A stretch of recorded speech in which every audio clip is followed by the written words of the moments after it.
បាទសូមជំរាបសួរទាំងអស់គ្នាថ្ងៃនេះសូមបន្តទៅលំហាត់គណិតវិទ្យាថ្នាក់ទី11យើងបន្តទៀតនោះគឺមេរៀនទី2ស្វេតនុពន្ធដែលថ្ងៃនេះសូមលើកយកលំហាត់ទី19និងលំហាត់ទី20លំហាត់ទី19របស់យើងគេថាគេមានស្វេតនុពន្ធ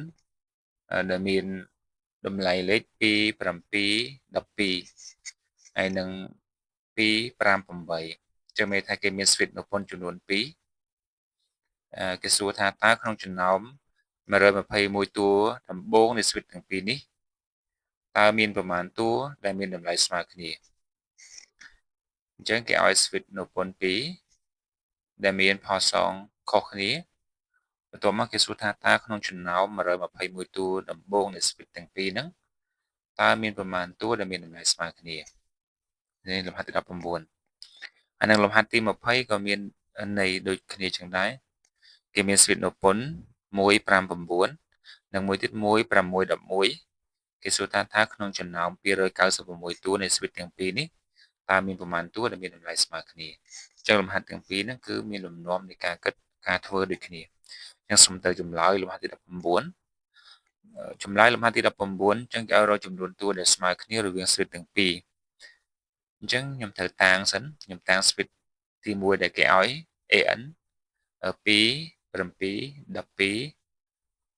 មិញគេឲ្យតែ3តួទេអញ្ចឹងយើងទៅសេឲ្យបានច្រើនតួតិចមកយើងដឹងថាផលសងរបស់វាគឺស្មើនឹង5 2បូក5ស្មើ7 7បូក5ស្មើ12 12បូក5ស្មើ17 17បូក5 22 22បូក5 27 27បូក5 32មានន័យថា switch AN ដែលយើងតាំងហ្នឹងគឺមានផលសង D ស្មើនឹង5មួយទៀតខ្ញុំតាំង B របស់យើងគេឲ្យ3តួដែរ5 2 5 8អញ្ចឹងនៅក្នុងលំហាត់ B នេះគេឲ្យផុសសងវាតែ3អញ្ចឹងយើងបូកបន្ថែម3រហូតមកយើងទៅសេបានច្រើនតួតិចដើម្បីអីដើម្បីឲ្យមើលឃើញតួដែលដូចគ្នារវាង switch A និង B អញ្ចឹងក្នុងចំណោម A និង B ដែលយើងរកឃើញហើយយើងមានលេខដូចគ្នាមានលេខ2ហើយលេខ17និងលេខ32អញ្ចឹងយើងអាចតាំង switch ដែលដូចគ្នាយើងតាំងដូច C គេបាននេះគេបានតួរួមគ្នារវាង switch A និង switch B គឺតាំងដោយ C គឺមានលេខ2 17 32ដែលយើងឃើញថាតួដែលដូចគ្នារវាង switch ទាំងពីរហ្នឹងបង្កើតបានជា switch នុពន្ធហេតុនេះបានយើងទៅនិយាយថាបង្កើតបានជា switch នុពន្ធព្រោះឲ្យបំរែបំរួលពីតួទី1ទៅតួទី2ពីតួទី2ទៅតួទី3គឺមានតម្លៃស្មើគ្នាគឺ15លេខមានន័យថា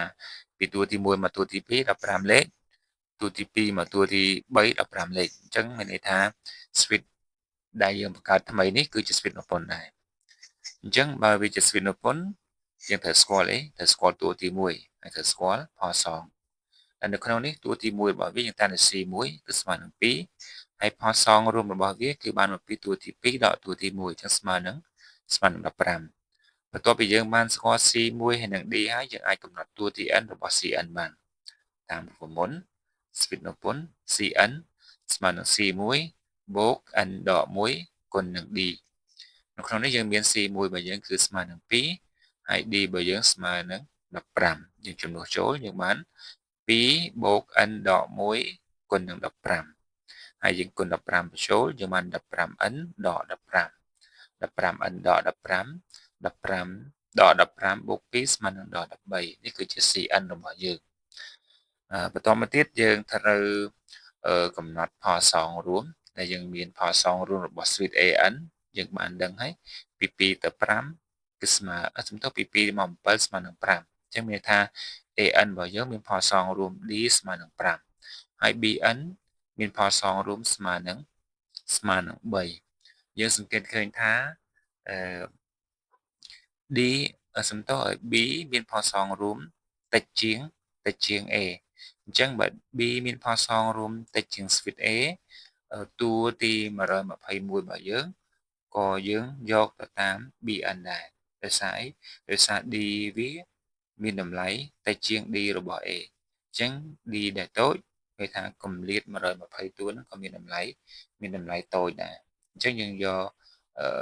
តួទី n cn តួដែលរួមគ្នាហ្នឹងគឺមានតម្លៃតូចជាងឬស្មើនឹង bn អញ្ចឹងយើងត្រូវរក bn គឺ b121 ដែលសារគេសួរក្នុងចន្លោះ121តួនៅក្នុងនេះយើងបាន b121 ស្មើនឹង b1 បូក121ដក1គុណនឹង d មូលហេតុដែលយើងត្រូវរកតួទី121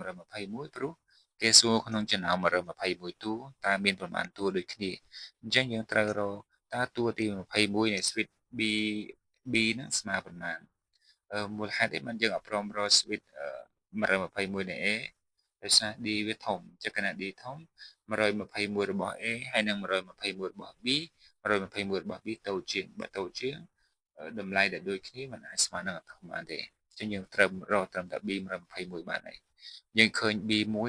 ស្មើនឹង2ហើយនឹង d របស់យើងស្មើនឹង3អញ្ចឹងយើងជំនួសចូលមកយើងបាន2បូក121ដក1គុណនឹង3យើងទូទាត់តម្លៃនេះយើងឃើញ362បន្ទាប់មកយើងលក្ខខណ្ឌរបស់យើង cn តូចជាងឬស្មើ bn មានន័យថា cn ដែលយើងរកឃើញ 15n ដក13តូចជាងឬស្មើ362តាមលក្ខខណ្ឌរបស់យើង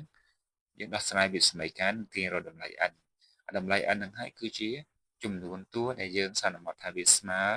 គ្នាអញ្ចឹងដើម្បីដោះស្រាយវាសមីការនេះយើងបោះ13មកអង្គទី2យើងបានបូក13 362បូក13យើងបាន375និងចុងក្រោយយើងទាញរក n យើង375ចែកនឹង15អញ្ចឹងស្មើតូច n តូចជាងឬស្មើ25ដែលមានន័យថាចំនួនតួដែលដូចគ្នាគឺមានតម្លៃស្មើនឹង25តួយើងអាចឆ្លើយថាដូចនេះក្នុងចំណោម121តួនៃ switch ទាំងពីរតួដែលមានតម្លៃស្មើគ្នាមានចំនួន25តួអញ្ចឹងលំហាត់ទី10ទី20ក៏ដូចគ្នាជាមួយនឹងលំហាត់ទី19ដែរគឺយើងត្រូវតាំង an ជា switch ទី1ដែលគេឲ្យ159ហើយយើងទៅសេឲ្យបានច្រើនតួដើម្បីឲ្យងាយស្រួលក្នុងការកំណត់តួដែលដូចគ្នារវាង an និង bn អញ្ចឹងយើងបាន an និង bn ហើយបន្ទាប់មកយើងមើលតួដែលដូចគ្នានៅក្នុងចំណោម an និង bn តួដែលដូចគ្នាមានលេខ1ហើយមានលេខ21ហើយនិងមានលេខ41អញ្ចឹងយើងយក3តួហ្នឹងមកចឹងយើងបានតួរួមគ្នារបស់វាគឺ cn 1 21 41ហើយវាបង្កើតបានជា switch នៅប៉ុណ្ណដែរដោយសារបំរែបំរួលវាគឺស្មើគ្នាគឺស្មើនឹង20ចឹងនៅក្នុង C1 របស់យើងស្មើនឹង1 D ស្មើ20ដល់ពេលយើងស្គាល់ C1 និង D យើងអាចរក Cn បានតាមរូបមន្ត Cn ស្មើនឹង C1 បូក n ដក1គុណនឹង D យើងជំនួស C1 ដោយលេខ1ហើយនឹង D ដោយលេខ20យើងគុណបលាតយើងកែនេះយើងឃើញ 20n ដក19គឺជា Cn បន្ទាប់មកយើងត្រូវប្រៀបធៀបផាសងរវាង an និង bn យើងឃើញថា an មានផាសងស្មើនឹង4ហើយនឹង bn មានផាសងស្មើនឹង5អញ្ចឹងបើផាសងមួយណាតូចជាងយើងធៀបជាមួយនឹង switch មួយនោះយើងឃើញថា an មានផាសងស្មើនឹង4ហើយ bn មានផាសងស្មើនឹង5អញ្ចឹងតួទី n របស់ cn ត្រូវមានតម្លៃតូចជាង an ដែល an យើងគឺជា a នៃ296ដោយសារគេសួរថាក្នុងចំណោម296តួតើមានប្រមាណតួដូចគ្នាអញ្ចឹងយើងគោរពតាម an ដែលចំនួន n ស្មើនឹង296ហើយយើងចំនួន a1 ដោយលេខ1និង d របស់វាដោយលេខ4